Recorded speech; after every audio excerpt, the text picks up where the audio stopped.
listening to Range Minded from Independence Indoor Shooting. This is episode 119, where we talk with Dan Marcon, owner of Marc-On Shooting in Eau Claire, Wisconsin. We talk about his take on owning his own gun shop, plus inventory shortages, differences in state laws, and a whole bunch of other great stuff. We really enjoyed this one, and we hope you will too. Thanks for listening to Range Minded, episode 119, the Dan Marcon Interview. Hello and welcome to Range Minded from Independence Indoor Shooting. My name is Mark Long, and I am joined as always by... Hey, what's up, guys? Steve Zimmerman on the Eastern Front. On the Eastern Front, and you sound weird. Yeah. Well, let's first introduce our guest. I can't even talk properly. Yeah, we'll get into it in a second. We're joined by a guest. Guest, can you tell us who you are? I'm Dan Marcon. I'm the owner of Marc-On Shooting Range in Eau Claire, Wisconsin. Eau Claire, Wisconsin. From the Midwest, the good old Midwest. And as you guys know, Mark is from those neck of the woods, and so he is ecstatic to have a fellow Midwesterner on the show. Yeah, we stick together. So yeah, thank you for joining us. We've talked to the owner of our gun shop, Independence Indoor Shooting, but I'm sure just as much as gun laws vary from state to state, that owning a gun shop varies wildly from state to state as well. So it'll be interesting to have your perspective on things and all that. So thank you for hanging out with us. No problem. Thanks for asking me. Yeah, I'm excited to have you on. It's always good. Dan and I met a long time ago. Was it some kind of an OSHA compliance thing in Minneapolis? Because he knew what it was like over there. He basically let me tag along, and we went to the Mall of America and we endured an incredibly exciting seminar, and it was a lot of fun. Sounds about as exciting as an RSO class. Oh no, yeah. my RSO classes are much more fun. Well, that's cool. Yeah, because we know you know Dan through that, and Dan owned, like you said, you own Marc-On Shooting outside of Eau Claire, and it's going to be an exciting one. So it's just bothering me, Steve. What happened? I can't get over your voice. You sound like you got the worst cold imaginable. First of all, it is not COVID. It's absolutely not COVID. Okay. I was drinking. I made some, those little juice packet things you buy at Walmart. You dump in your water. Yeah. Oh, yeah. So I mix one up and I go to take a drink. But as I'm drinking, I had to sneeze. And so now my sinuses are full of peach and green tea. And I sound like, I don't know what I sound like, but I sound terrible. You do. That's why I miss the Midwest. There's the honesty right there. I sound like a snobby Idaho person. Yeah, from the eastern side. Yeah, what the hell? So I apologize for the way I sound, but you're just going to have to deal with it tonight. That is not what I thought the answer was. I thought you would have broken your nose or something. Oh, no, it's nothing that cool. Or something like that. You should have seen the other guy. Yeah, man. Well, then that makes sense. I'm glad you were able to explain it to everybody, because I was kind of concerned for you, actually. But I didn't die. I'm alive. Still alive. No COVID. No fight. No COVID. You're all good. Yeah. Even if I had, I wouldn't say I had it. Fair enough. Fair enough. So, Dan, let's just jump right into it. So, you own and operate Marc-On Shooting. Tell us a little bit kind of how that got started and how you got into the gun world. That's usually what I give a brief on is I'm from a small town in northern Wisconsin. I joined the Navy, did a couple tours overseas in 90 through 93 during the Gulf, the original Gulf. Came back home. I was in aviation and wasn't a whole lot happening in this area, so I went to school for law enforcement. Always been a hunter, into guns. When you talk to people about guns and stuff, they're like, "Oh yeah, I hunt and stuff." Well, now it's a little different. When now I don't hunt, but I'm into different types of guns. Right. Stuff that saves your life and helps people save their life. After law enforcement school, I got into a academy or a bodyguard school, if you would. It's ESI, Nice. Executive Security International. It's out of Aspen, Colorado, still active today. It's before all the tactical stuff was going on, and you'll probably get hate mail for that, but you know what it is. But it wasn't taught by special operations guys or nothing like that. It was just guys that did bodyguard work, and that was before probably a ton of people were even born that are listening right now. I'm the first podcast I've ever done,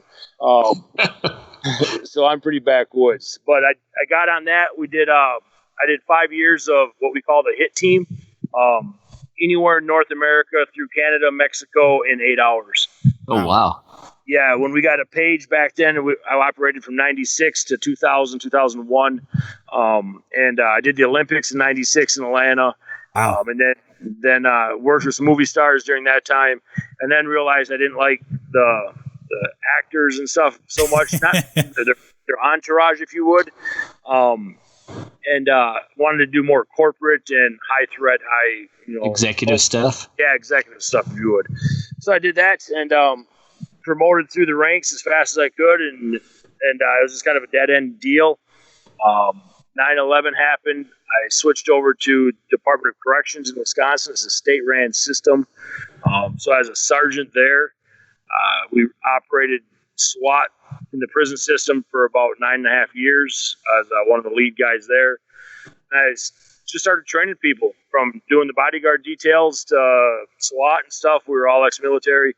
And it just kind of clicked from there. And in this area, there wasn't really nobody doing anything. So, people would come to me and I'd teach their mom or their sister or the guy or whoever, kind of just basic shooting.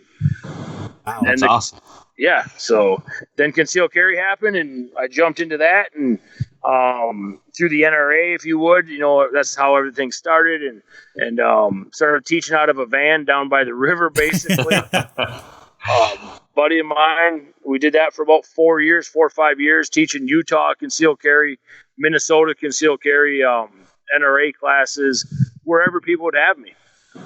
That's awesome. And building my dream on paper of an indoor range up here. I'm the only one in an area of about 120,000 people, and that's about a 30-mile radius. That's what we do here, backwoods. And we've been pretty, I don't want to say successful prior to this. It was tough, busting your ass and working 105 hours a week and knowing if you're going to make payroll or whatever. But it's like I said, it's kind of country up here. But then COVID hit and scamdemic came upon us and Minneapolis started burning down and we just took off like wildfire, like everything else. So here I am. So what I'm getting from you is that running a gun store and starting a gun store and any kind of firearms related company is totally easy and not a lot of work at all. Yeah, Christ, I'll sell you one. Come on over. Man, that's a cool story. Sounds like you've been around. You've done a few things here and there, have a little bit of experience, and couldn't think of really anybody better to start a gun store, to be honest with you. Yeah. And I grew up bartending. So my parents owned a bar. They just sold it January 1 of this past year in 2020, which is a great move. They owned it for 40 years. In Wisconsin? No way. Yeah, I know, right? That's hard to believe. They real successful. It was a great, rate bringing us up and stuff. We weren't, alcoholics or nothing, which was kind of weird, ironic. Not that I don't drink, but it taught me to respect people. It taught me to talk to people one day and throw them out of the bar the next and still have coffee with them the following day, So yeah. Being in the service industry or the teaching industry and stuff like I am, it's great. I don't get to teach a lot right now because I run the shop. I have about 17 to 19 employees. Several instructors are in there. We work hand in hand right now with the USCCA. They're out of West Bend, Wisconsin. I'm actually heading down there next week for a 2-day class. Wow. Yeah, so we try to grow anything we can and talk to other ranges and other shops and stuff. And Steve's been wonderful. I mean, I called him up when I needed an item, and he hooked me up with it right away. I'm glad we had it for you too. Yeah, me too. and it's, we have 12 lanes, six on one side, 6 on the other. We're tactical on the other side, which means we can turn lights on and off and strobe lights and all that good stuff like you guys have. Yeah. And Action did our range. We're a steel backstop, great ventilation, but doing all the lead and all the brass and all that stuff, that's all me. I mean, I'm there 9 days a week, 23 hours a day. So yeah, you're living and breathing it, and not just the lead. No, and that's the thing. I mean, I had the highest lead count in Chippewa County. I mean, and it's crazy. People have no idea the behind the scenes stuff at a range, like how stressful it is to make sure that you're in compliance with every agency that you're supposed to be in compliance with, and just the paperwork and the time you spend on the phone, and it's crazy. And then now with everything, you can't find anything, and it's like, well, why can you find ammo and somebody else can't, and you're hoarding it because you're not letting me buy 10 cases at a time, and I'm like, because we only limit two boxes per off sale, and we try to keep it decent prices, and we want it for training too. It's nuts. I mean, I hired 2 new guys last week, and they worked a couple days last week just for a few hours, and they came in on Sunday with me, and it went from semi busy and they were doing okay to dead for a couple hours, and then the last 4 hours was basically a shit show. Yeah. And we closed down, and those 2 looked at me, and they're like, "What the heck was that?" Like, welcome to the shit show, boys. Well, when people freak out and they're worried about their safety, despite what they may say about guns during normal times, quote unquote, everybody wants one. Yeah. And the gun debate should be over, I'm pretty sure now. Yeah, seriously. That's what I've been posting on my page. I do a live feed on Friday mornings. I'm not too high tech with the podcast yet, but and I give my opinion on this and opinion on that, and sure, and we get love, hate on it, and then I do one on another page I do on Sunday mornings. But it is what it is. Right now we're an hour. I go to the VA hospital on Monday to get a skin cancer piece looked at from me, and thanks government, by the way. And I go right through where they're burning down. So yeah. So it's and we're an hour and 20 minutes from that. If you want to kind of where we're at. So we're more on the western side of Wisconsin, right in the heart of all the intersections of the highways that come in together here. And so today alone, I think I moved 5 or 6 guns, and myself, we probably moved a dozen as a shop. And half of those were to women shooters, brand new, never touched a firearm. Wow. Yeah, that's one thing that we've talked about a little bit, is that we've seen a huge uptick of new shooters, first-time gun owners, that kind of stuff. And it sounds like you're seeing the same thing. Yes, it's nuts. I mean, people are, their families are in Arizona or wherever, and they can't get guns, and they want to send them a gun. I'm like, whoa, slow your. This ain't popular. You mean it doesn't? I can't just mail them a gun? Come on. That in the post office, and they won't take that? What do you mean? And they can accept it? So, and the other thing, obviously you guys have probably mentioned it. People are coming in, and we love that new shooters are coming in, and we try to abide by, and be thoughtful for everything. But when it's when it's hectic and a crap show, and they want, it's like, I can't produce that. But well, how about if I special order it? Yeah, you'll get it next March. Yeah, maybe. That depends on who gets in the fall. Maybe you won't get it. Yeah. So that's kind of exactly. This is what I got in today, and sorry, it's not in the blue color you wanted. We do Cerakote at our shop like you guys do, so we can turn it any color you want. So, but yeah, I know I've drank in a lot of Busch lattes this summer. And the funny thing is, you're so close to Chippewa Falls, where Leinenkugels is made. Yeah, I know Jake. He's a good dude. We hang out sometimes, and at business events and stuff. He always comes over and sees me and says hi to me. And being he's a Marine, and my dad was a Marine, and just military and stuff. Great dude. But yeah, we've done some work with him and his family. But yeah, I don't really get into the Leinenkugel stuff too much. Some of their their specialty beers, their Honey Weiss and that stuff.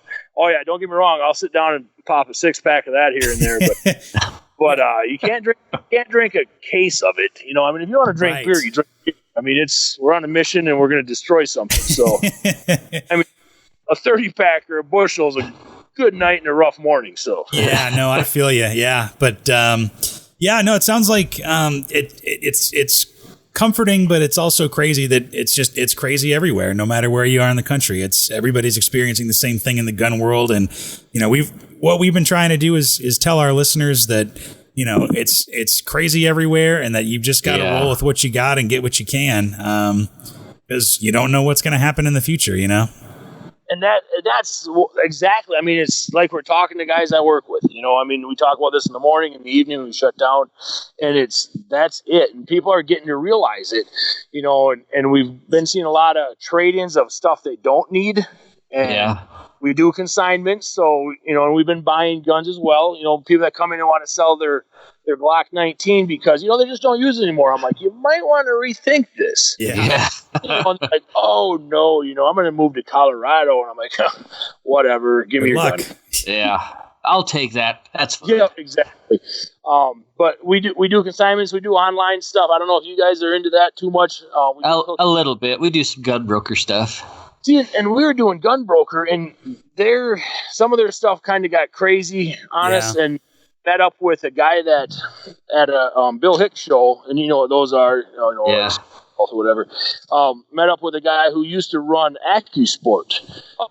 He actually came over and he got it. He talked to me and stuff. And he's like, "Hey, how's it going, Dan?" I'm like, "Good. What are you up to?" And he said, "We started a company called Guns.com, and not to plug them, but it's kind of like gun broker, but you can just put stuff for sale on it, and they take care of all the shipping and the money transfers. The billing's not as crazy as gun broker. They don't bill you that much.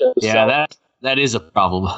Yeah. So, I mean, super easy. Like, I just sold a 1876 Colt revolver yesterday.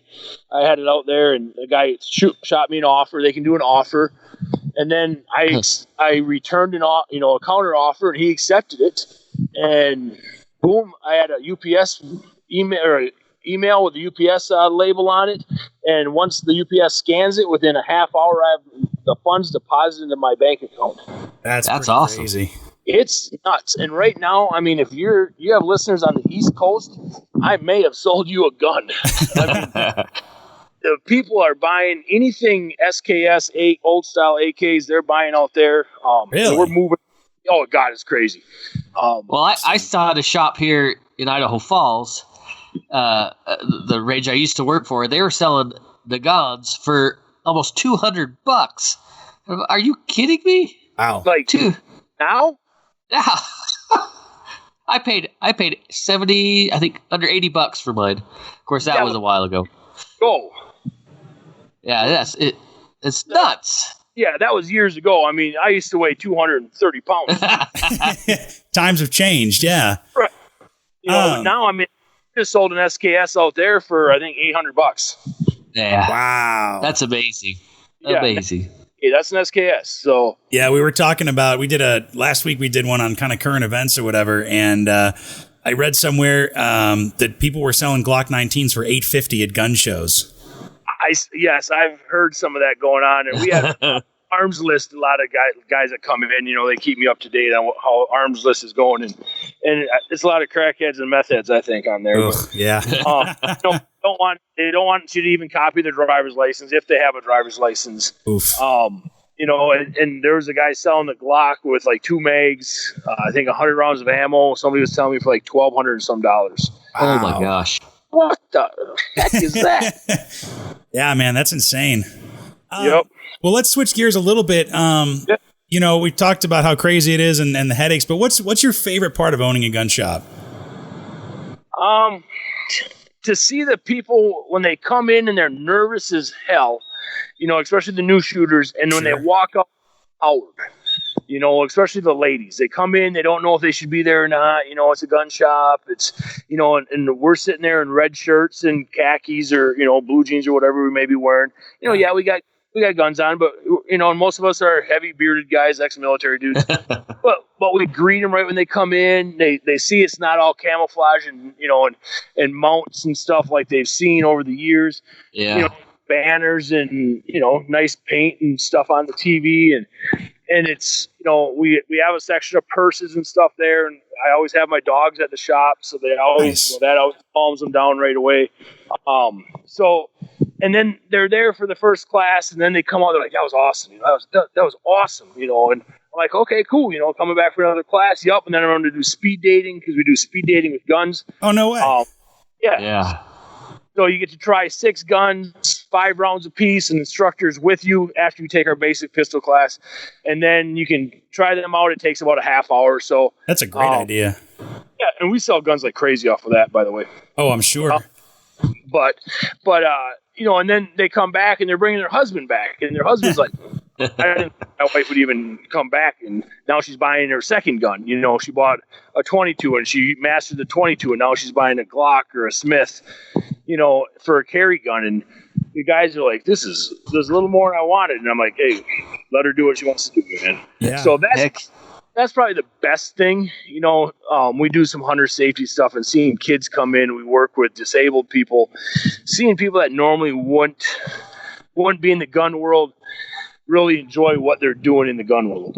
Yeah, it's changed over the years, even in the 5 to 8 years that I've been in the hobby of firearms. It's gained a lot more widespread appeal, and the weird silver lining, I guess, of the pandemic is that a lot more people are getting into guns, and I don't think that the gun world is going to be the same, and I think that's in a good way. Yes, and that's huge. I mean, we've done, I opened up Tuesday classes on Tuesday, every Tuesday at noon to 4. We have a basic pistol class. The first week was, 2 people in it. Next week was 6. Following week was 1. And then that was back in beginning of April because I figured everybody was home anyway. So and we never closed down. So now, every Tuesday I have anywhere between 6 and 14 people in a class, noon to 4. That's fantastic. On a Tuesday? On a Tuesday during the week, and it's, we have teachers, doctors, nurses, moms, dads, people coming in from other states visiting now because it's summertime, coming up to do that because it's something to do. Sure. It's unreal. We just had one today, and I think we had 7 people in there from a couple days. Yeah, I had to have about 7, 8 people in there, and oldest person was probably, I think she was 72. Nice. Excellent. So yeah. So it's great. Ordering the gun shop isn't the where am I going to get ammo? How am I going to get my guns? How am I going to make payroll? I got to do lead clean out. I got to be in there early morning scheduling. That's all the great stuff too. No, it's not really. Yeah. But I wanted to own my own business. Working for the state and the prison system sucked. Guys wanted me to go back overseas with them. My wife wasn't going to let me do that. Sure. I love dogs too much. They don't know how to Skype. So this is it. And the guys I work with, the men and women I work with, we have an awesome team.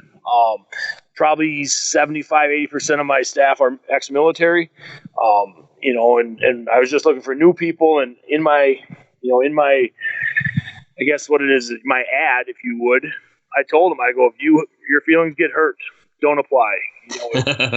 If you're, need to be coddled, please don't apply. If you're not, don't show up to work on time, don't apply. The boss, he's a dick. That's me. HR, pissed. You may work through breaks, tough shit. You have dogs, you have to carry a gun. I don't care who you vote for, but don't talk your crap in here. That's just the stuff. So, that's the way. And I got a lot of love and some hate from it, but I had some pretty big business owners in the area go, I wish I could put that on mine. Oh yeah. You're doing what everybody's wishing they could when it comes to applications and that kind of stuff. Yeah. It's a great industry to be in. I do love it. And I do love meeting the people. It was weird because, when I met Steve, we talked and we hit it off right away. But before that, I was going to SHOT Show and meeting people, and I'd be like, hey, what kind of ventilation do you have? And they're like, I ain't telling you. I'm like, yeah, really? Isn't that ridiculous? Yeah, I'm like, the old school guys are just so, hey, what sells better? What POS system do you have? Point of sale system. Yeah. I ain't gonna tell you that. Why not? What the hell? That's so weird. Or you're 4 states away. I mean, I'd take vacations. My wife and I, we stop at a range in Nashville. Sure. And talk to them down there. And most of them down there actually were pretty cool. But you get down to I went to a few in Chicago, a couple in Minneapolis and stuff, and they're like, nope, get out. And I'm like, dude, I'm like 4 hours away from you. Yeah, there's no competition. And I've never understood that. We are all on the same team. Like, there's no reason we can't play together. Yeah, we're all trying to better the industry. I wonder, because you said a few in Chicago. I know there's a couple in the suburbs, but I don't think there's any in actual Chicago proper. Maybe one. Right. To me, Chicago is anything south of Madison. Yeah, that's fair. There's GAT guns. There's some pretty big ones down there, and they got a lot of stuff going on. But I think the younger people that are managing them and running them is a little better than the other generation, if you would. Yeah. And I guess I fall right in that middle because I think I turn 48 next month. But yeah, allegedly. So. Yeah, I'm not 65, 70 years old, but I'm also not, my dad didn't give it to me, or I'm not 25 either. So right, yeah.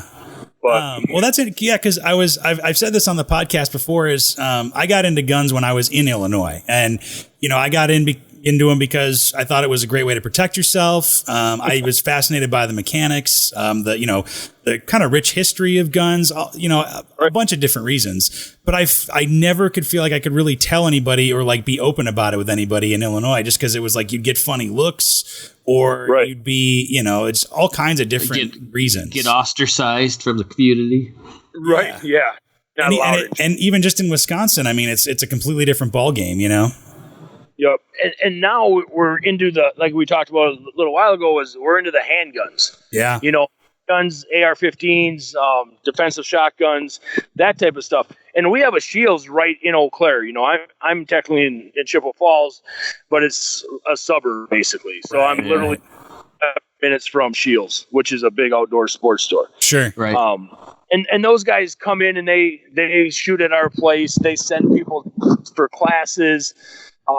We do all their gunsmithing, basically anything outside of a scope mount. They might mount somebody's scope, but you can do it better if you're drunk. So they send them to us to get it zeroed in.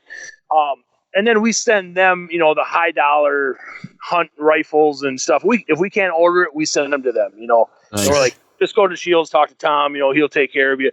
So we scratch each other's backs. And we see him at banquets and benefits and stuff. We still run the same paperwork. But it's a lot of places just aren't like that. I mean, there's some small gun shops in the area that literally hate me. Really? Oh gosh. Yeah, they talk just nonstop. Because everybody wanted to build a range. That's the thing up here. Everybody wanted to be the first one in the door. Because you can't be the. I see. So, they were going to build a range. They were going to do this. And I was doing their classes for them. And I'm like, I'm going to build a range. And we tried. A couple of us looked at finances and stuff, and nobody had the money. And I ended up finding a backer. And I just bought him out last month, June 1st, July 1st. So, Marc-On is 100% mine. Nice. Very cool. Work on the real estate this month. So that's the big dollars. But, yeah, I mean, people are like, man, what did you do to the other gun shop? And I'm like, I didn't do nothing to them. And they're like, they really hate you. And I'm like, I know. It's if it really wrecks their evening or whatever because whatever reason, more power to them. You can't have that much hate in your body. So, well, if you're not I've never understood that. If you're not making enemies, I guess you're not doing anything right. Right. And that, I guess the thing that really gets me is, though, when I find out, their buddies hammered us on Facebook and haven't even been to my shop. Because that's the thing. You get those keyboard warriors that I want to burn their goddamn house down. But they'll sit there and give you bad reviews and stuff. And, it's like, whatever. And you can't do anything about it. But yeah, you can't retaliate online because then it makes you worse. Yeah. So I just, so usually I just kill, my Google reviews, I'll kill them with kindness. My thing is, hey, Steve, thanks for leaving that great review you left us. I see you're in 4 months ago. Man, you must have really hated it because you just left a review last night.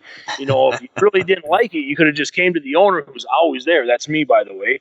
And said that you thought you paid too much for the ammo, which that's the cheapest rate in Eau Claire. But yeah, and then just, please feel free to come back again. And then usually within 24 hours, all the Google reviews pulled down because it makes them look like an ass. Right. Yeah. That's the way to do it, though, man. Yep. So kill them, and then everybody else is like, "Hey, I love that review." You respond. It's like, thank you, very kind. Yeah, a man of the people. It sounds like. Try to be. So we've been working heavily, speaking of that, with a lot of our state representatives and senators in the area too. With Wisconsin's looking at the whole, everybody wants to legalize marijuana, a whole nother ballgame. Yeah. Right. But if you have a card, or if you smoke marijuana, you can't legally own or possess a firearm. Yeah, unless you lie on your paperwork. Yeah. Exactly. Now that's a different federal offense. Yeah. The way they're backdooring gun control. That's another way they're backdooring it. Yeah. So I had my representative who I work closely with. He's a ex chief of police, and he called me from the floor of Madison and said, "Hey," Wow. he goes, "This is what they're proposing, and everybody's kind of getting on board with it." And I'm like, Jesse, this is not this. No, I go, this tree they're trying to backdoor you on is this way. And he's like, okay. So I told him how it was going down, and he put it out there, and he's like, nope, just got off the phone with my local guy, and he said that you cannot own or possess a firearm, and they're like, that's still true. But, About that. better. But we'll give him a card. Yeah, exactly. So within a month, I was down there testifying on some gun stuff along with that. So I was like, well, that worked out pretty cool for us. So Yeah, that's way good. That's good on you, man. I mean, because I think, the unique thing, or one of the unique things about being in the gun world is that you do kind of have to be, a good steward of the Second Amendment, as we say, and it sounds like you're living and breathing it.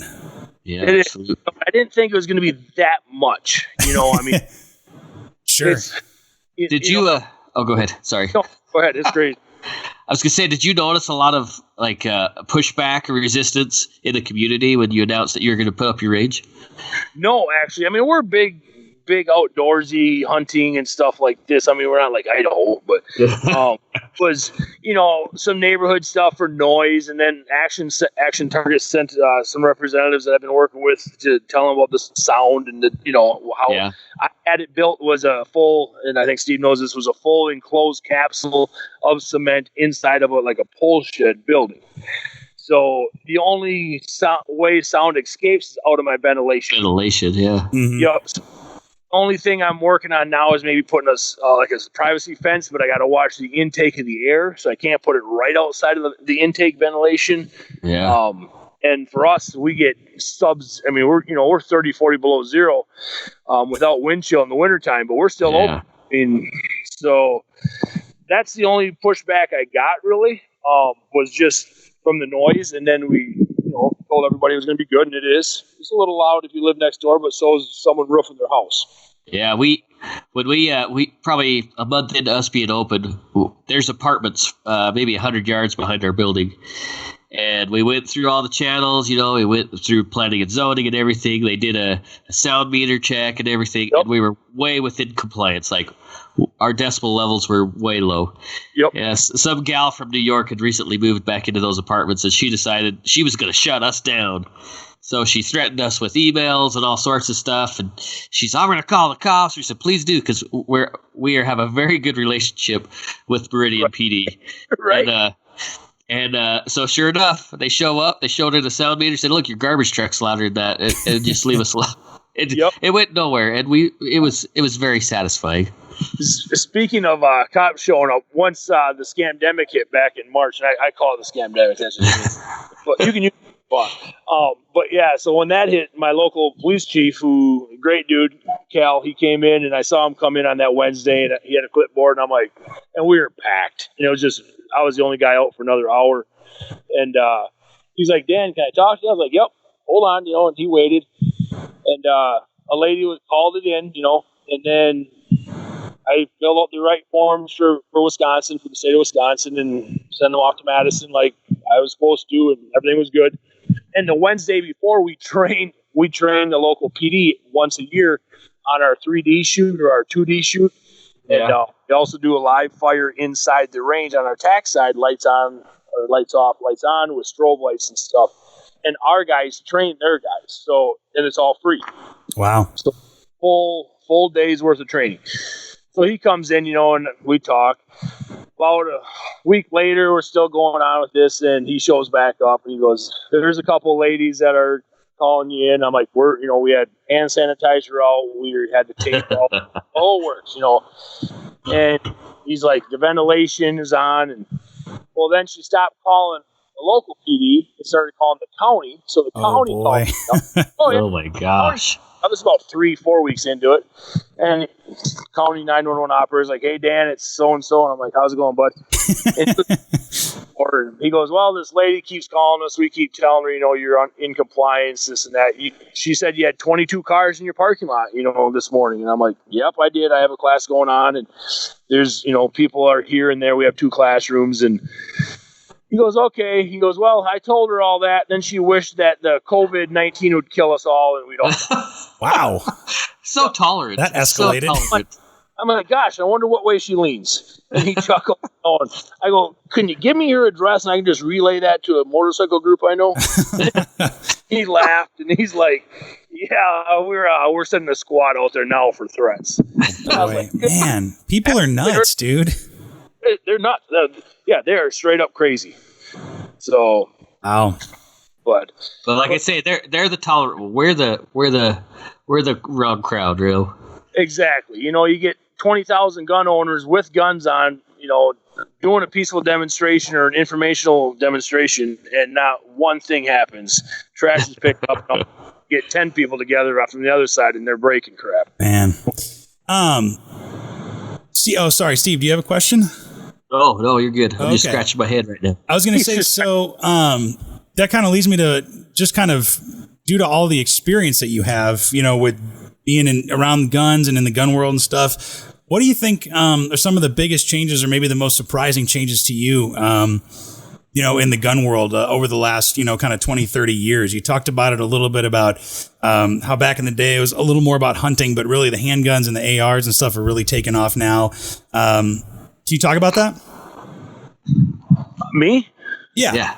Dan? I mean, when I grew up, I had a 22 and a 410, and then I graduated up into a 30-06, but now we see young ladies coming in buying their first handgun, buying a 22 for their daughters, and the women in the shooting industry right now is by far the fastest growing market, and I knew that back when Steve and I were talking, 5-6 years ago. I was like, "This is it, man. You got to get the Cerakote." Absolutely. People don't just want the black gun. People don't just want that Woodstock gun. They want it to be whatever color they want, And you'd see the old timers be like, "Oh, screw that. That ain't doing that. Get out of my shop." No problem. And I will buy your real estate when you close your doors. That sucks, but you have to change with the times. And if you don't, you're going to be left behind. And the new shooters and the women, the handguns, the colored guns, Glock was here in 86. Was it 86 or so? Yeah. And they were crazy because they had a polymer gun, a striker fired gun. That's not ever going to take off. You guys are crazy. What a piece of junk. Yeah, nobody's going to buy that. Right. And everybody, I just told this to a lady today, and now everybody's chasing them. Who has a hammer fired, concealed carry gun? Hardly anybody. I mean, it's all Smith, Sig, whatever you may want. They're more than likely a poly bottom with a, striker fired gun. Right. And I wish if you know anybody that has a couple hundred of them, please let me know. I'll tell you. I'm sure I could call distribution. We'll just get them right to you. You should. With a place like you, that thing's massive. I want to get out there just to go to your shop. I'm telling you, we are struggling to keep inventory, just like everybody else. Man.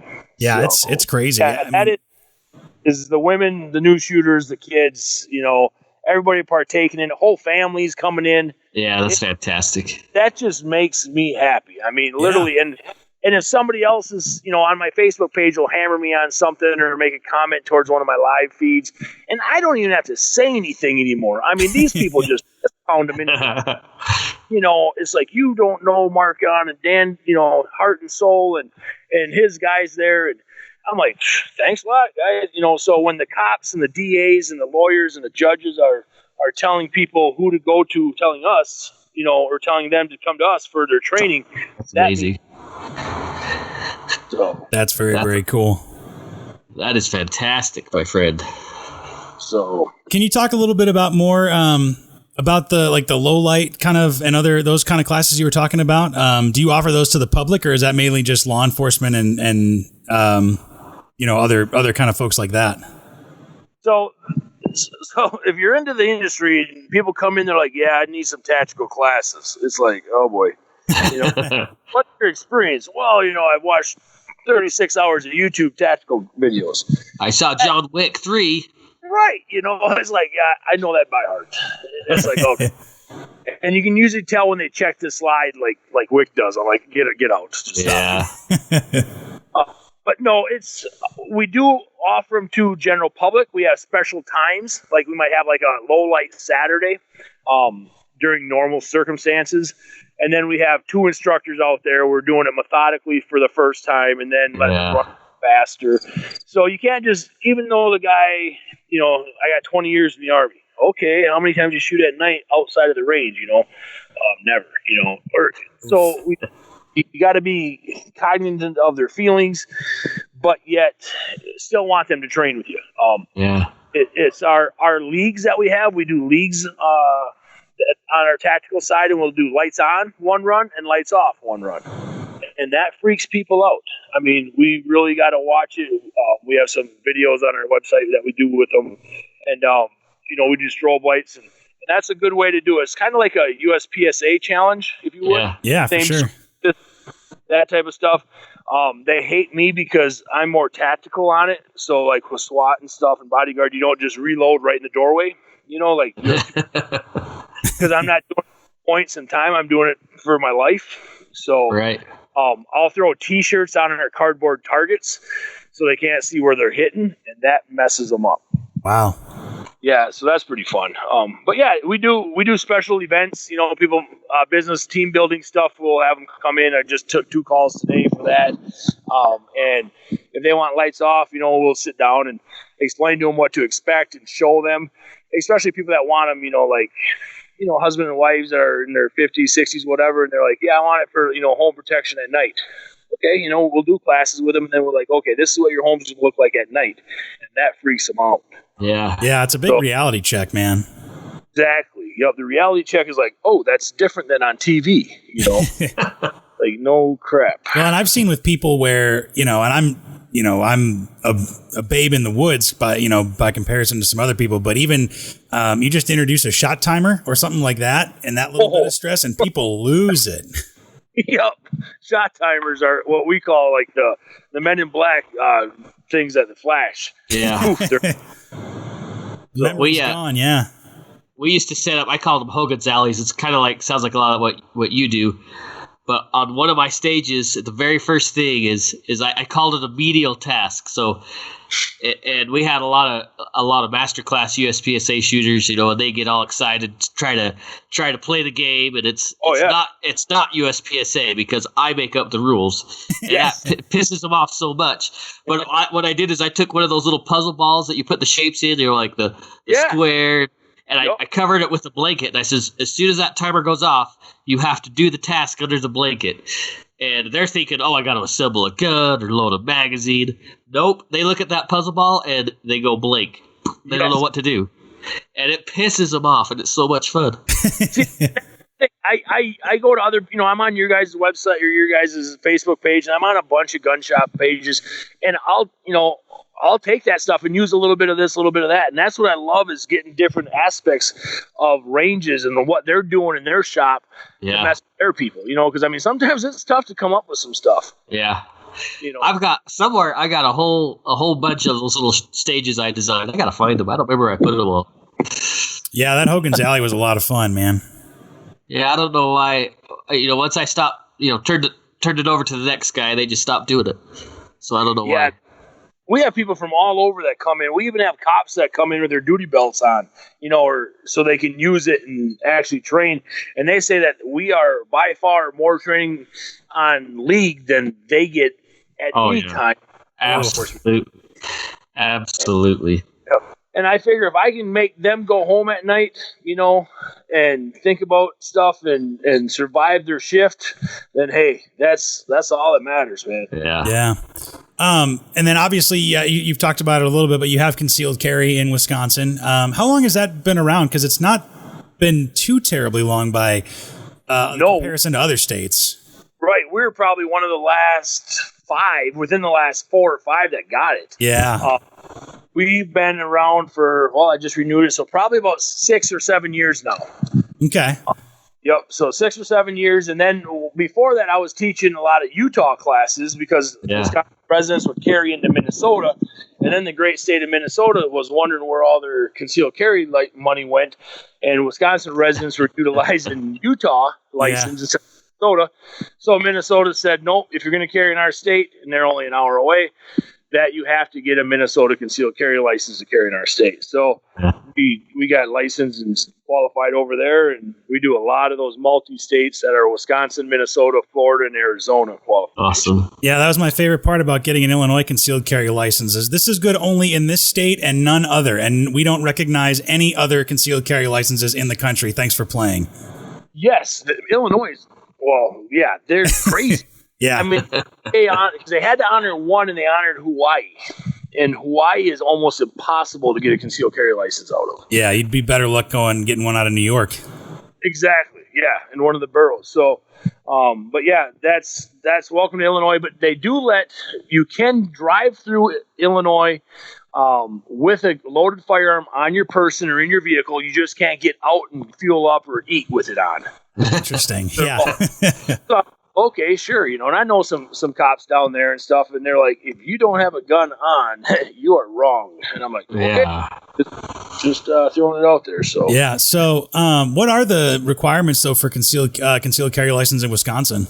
Basically, you just got to be breathing. So they wanted to appease everybody, but not make it a constitutional carry. So you have to have some type of firearms training course, which is hunter safety or DD-214, because you might have shot a gun once in your military career. Right. Yeah.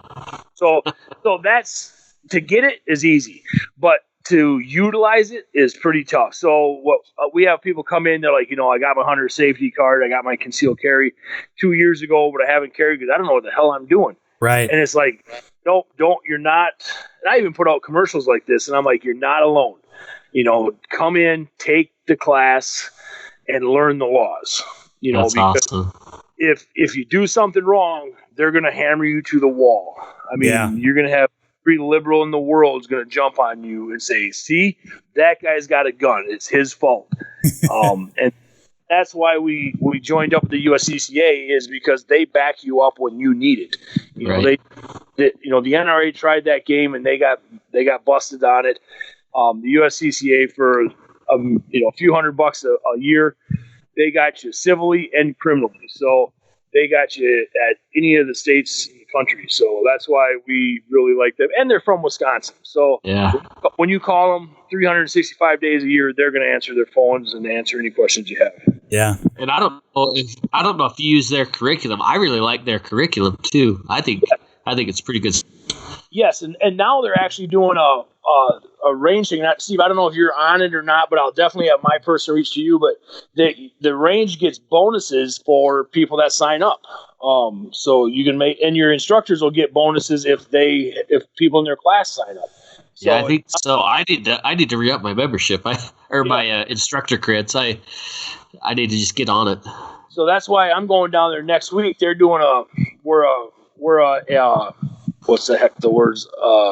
Place they can sign up for, recruiting station. Yeah. But we're also going to go down and become master instructors or something like that. Yeah. Or so. But yeah, it's a good deal. We like them. And like I said, they're from Wisconsin. They got their crap together, so that's all that matters. Right. Who else is from Wisconsin, Steve? Who's that? There's another, not a firearms manufacturer, but I'll give you a hint. It's an optics manufacturer. Oh, yeah. Vortex is from Wisconsin. Yeah, they sure are. So I got to imagine, Dan, you're probably a fan of those guys. Maybe not, but. No, I am. Wow, that's probably, we don't have a whole lot of optics, but 90% of our optics we sell are Vortex. Yeah. Yeah, I like Vortex stuff. We're popular. Also BCM guys, Bravo Company. Oh, BCM? BCM, they're out of Wisconsin. Are they I really? didn't know that. Come on, guys. Yeah. I should know that, but I didn't. Man. Yep. We sell a buttload of their product. APF, we sell a lot of their stuff. They're out of Minnesota, but Alex Pro Firearms. Yeah. We love their stuff. They've been real good to us. We drink beer with them on some of the shows. So good small group of guys, and they put out a quality product as well. Awesome, man. So yeah, I'd say if you're a Second Amendment fan and you want to find somewhere in the Midwest to move, Wisconsin's not the worst option in the world. No, it's not the worst option. We do pretty good up here. So yeah, if I ever had to move back to the Midwest, I'd be looking to Wisconsin before Illinois. I'll tell you that much. Steve, you got anything else? Well, I do have 5 questions. Yeah, that's kind of what I'm thinking. And I didn't tell Dan about these. No, he's flying by the seat of his pants today. All right, so just to keep you in the loop, Dan. So every guest we have, we have 5 questions that we came up with, just to know a little bit more about our guests. So our listeners know that gun owners and range owners are just normal people. We're not some weird anomaly. So, are you ready? Yeah, go ahead. They're not scary. You just answer any way you answer. Every guest we've had, they all answer different, and that's what makes it fun. And there's no wrong answer. That's right. Cool. All right, so first one, if you can understand me through my plug nose here. Oh, go ahead. What experience in your life has been the most influential, and why?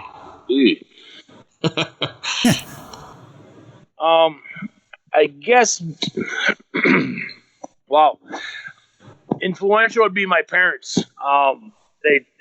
My mom was a single mom who raised me. My dad and my mom's only kid. I got other brothers and sisters, half and step.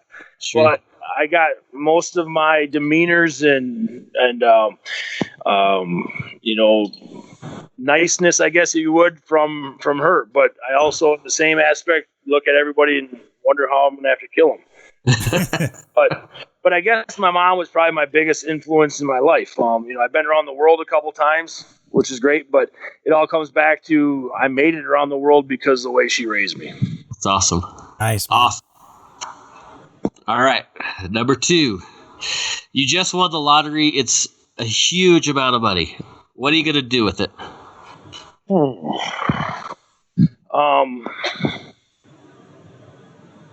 Give my guys raises because I don't pay them shit. Pay my range off. Obviously, my close family, make sure they're all financially stable, donate some money, and just do what I do still. I mean, I don't have to work 110 hours a week, hopefully, but I can pay somebody else to do that. There you go. Nice. Awesome. All right, number 3. What's your biggest fear? Uh-oh. Wow. I just talked about this the other day on my feed. Ass. One is losing someone real close to me. Is a fear of mine, and cancer, I guess is it. Just because that shit scares the heck out of me. My mom survived it a couple times. My brother survived it. But now, I haven't lost a parent yet, thank God. But lost close people. But death is from somebody I love scares me. It's tough because it's something I can't control. Right. Gunfight, something like that, no problem. I'm on it. Just not something that's out of my control. Sure. Makes perfect sense to me. Yeah. All right, number 4. What would you say is your biggest achievement? Probably what I'm doing right now. I run a pretty successful business. I have, like I said, 16, 17 people that work for me that most of them pretty much like me. My parents are proud of me. My wife hates me, but she's proud of me. Business. But yeah, probably this. And I've been married for about 20 years to the same lady. That's huge. Very cool. Nice. Awesome. Okay. Well done. Well, last one. This is my favorite question. Oh boy. I know how I would answer this, and I always like hearing everybody else's answer. Are you ready? Yep. Send it. Okay. Who is your greatest hero and why? Oh.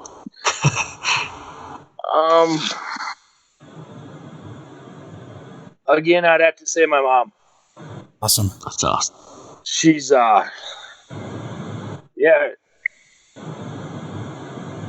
she's the person, she's made me, like I said. I mean, she still reminds me of who I am. She keeps me humble. She sees me on the news. She's super proud of me. She tells all of her friends, because I'm the gun guy in the area. I'm the shmee, if you would.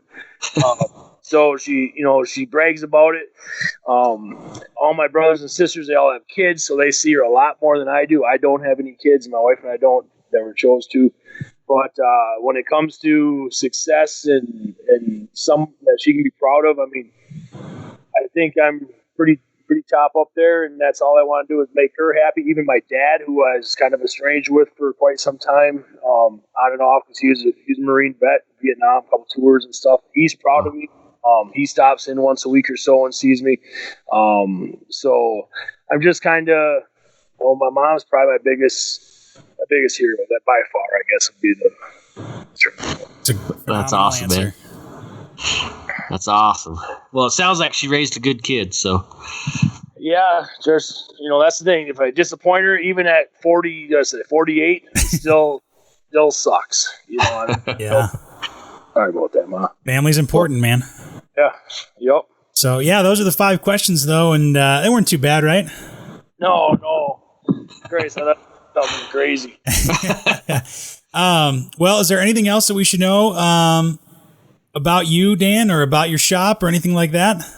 No, I mean, you guys got probably a great following out there. If you guys want to follow another crazy gun shop, hit Marc-On, it's MARC-ON shooting, and follow our page. I've been getting pretty crazy on my live feeds on Friday mornings with this whole thing, and now we have to mandatorily wear masks, and people are coming to me and saying, hey, how do you get by it? Because I seen y'all the other day didn't have a mask on, because if you say you have a medical condition, I've been going off of that one. And they're like, what's your medical condition? I'm fat. Medical condition or religious restrictions, one of the two. Yep. So that's what I talk about. And, some people hate it. Some people love it. I have a brother. I love him to death. He's the one that survived cancer, but he's way on the other side of me. He likes to hunt, but he's all about the free stuff and all about, this and that. And I'm like, God damn it. But I talk about that sometimes. So yeah, just stay true to who you are. Look us up and like our page if you would. So great, man. Yeah. Absolutely. Marc-On Shooting, thank you so much, Dan. We appreciate your time, and hopefully we'll have you on again sometime soon. Awesome. Thanks a lot, guys. Stay safe. All right, take care. Appreciate you, man. See ya. Later. Bye-bye. And thank you for listening. If you would like to get a hold of us, podcast at iishooting.com, or find us on Facebook and Instagram at Range Minded Podcast. Thanks for listening. Heck yeah, guys. Take somebody shooting to be safe. See ya.